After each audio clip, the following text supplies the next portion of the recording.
si Gian. Tahimik, misteryoso, walang friends. Laging may nakasalpak na earphone sa tenga. Siguro kasi unang linggo pa lang ng klase kaya siya ganyan. Kaya naman ang sarap niyang pagtripan.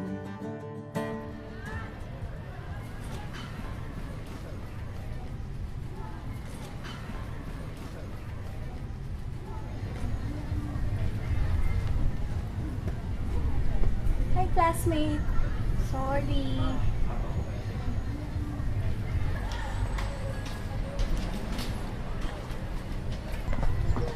Sorry mo naman.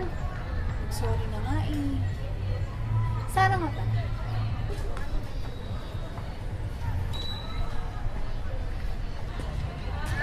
Sungit. Hindi lang pala siya tahimik at misteryoso. Masungit din pala.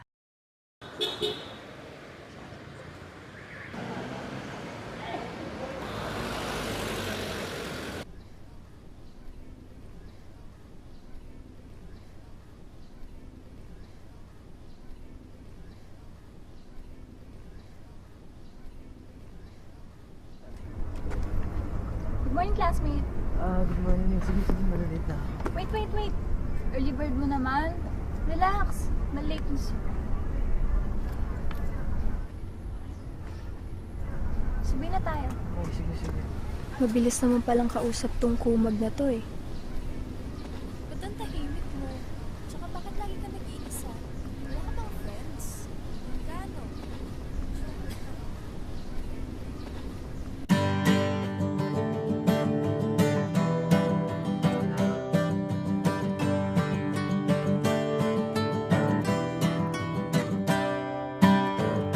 Mula umaga hanggang matulog ang araw, ikaw lang ang nais matanaw.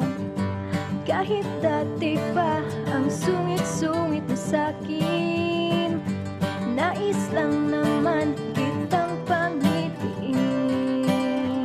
Nasasanay na ako,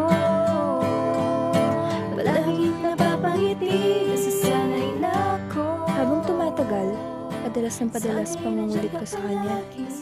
Hanggang nasanay na siya, napapansin ko rin, tumatawa na siya. Nakakasabay ko na rin siyang kumain.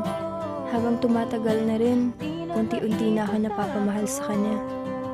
Ako inaamin ko, pero hindi ko alam kung ganun din siya sa akin.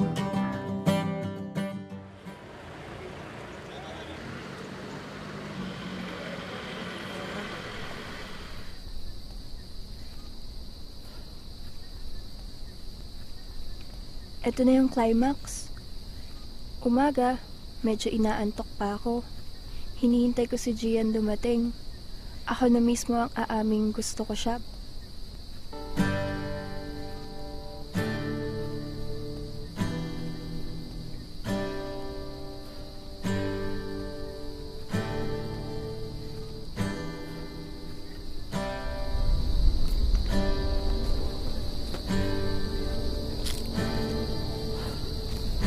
Bakit mo ba laging ginagawa sa akin to? Sanay na ako.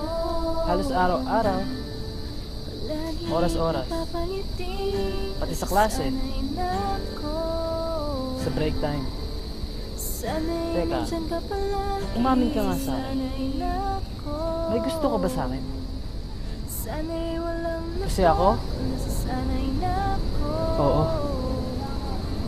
Di na Gusto kita. I love you. Anong I love you? Akin na cellphone mo!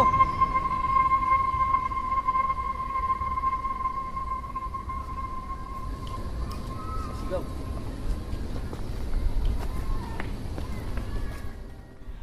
Di ko alam kung ikatutuwa ko ba ang mga pinaggagawa ko sa kanya. Kaya tuloy di niya namalayang hold-upper na pala ang humihila ng bag niya. Kasalanan ko rin.